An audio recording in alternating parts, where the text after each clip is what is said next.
si Kristo bilang tagapagligtas ng iyong buhay.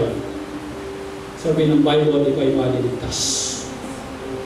So, bisitang narito ngayon, may impyerno at kailangan mong maligtas. Wicked ang puso natin, dadalhin tayo sa impyerno. We need the Lord Jesus Christ. We need the Lord Jesus Christ as our personal Savior. If you are willing to accept the Lord Jesus Christ, sumunod ka sa maikling panalangin ito. Panginoong Diyos, naiintindihan ko kung anong meron sa puso ko. Evil, masama, at dadalhin ako nito sa impyerno. Ngunit salamat, Panginoon, dahil ang kasalanan natin binayaran mo sa krus ng Kalbaryo. At para ako magkaroon ng tagapagligtas.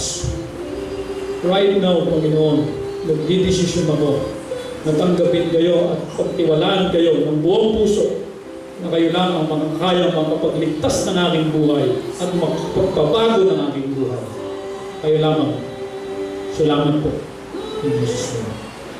Sa mga mananampalataya narito ngayon, naintindihan natin ang puso natin.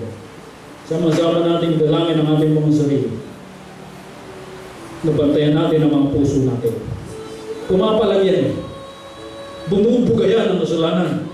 Dapat maintindihan mo yan. At kung kailangan natin yan, punitin ang puso natin para lumabas lahat ng kasalanan. Yan, load natin sa Panginoon. Iingin natin ang tawag sa Panginoon with weeping and mourning. Lapit tayo sa harapan. Come on.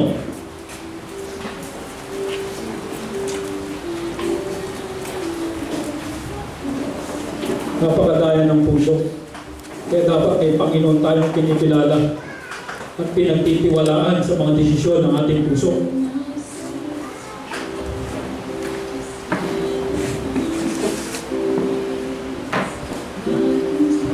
We need God. Kontrol natin sa Panginoon. Bago tayo mag-desisyon,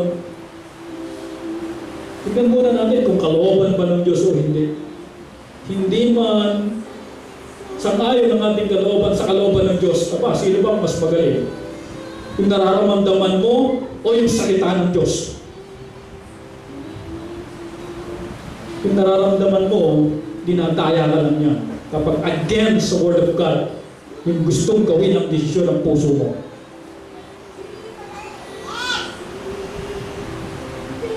Pag sinabi ng Panginoon, huwag ka makapag-desisyon sa atin, huwag ka makapag-desisyon, mas mahusay pa ba tayo sa Word of God? Mas mahusay pa ba yung puso natin? At ang Diyos, nalulungkot pag nagdi-disobey tayo. At di natin alam, baka last chance na yung binibigay sa atin ng Diyos. Baka mayroon ng parating na judgment ng Diyos pag hindi pa tayo lumubay sa nararamdaman natin at nararamdaman natin patuloy natin sinusunod, which is mali naman. Ama namin Diyos, salamat sa iyong salita. Your glorious word. We praise you, O God. In Jesus' name we pray. Amen.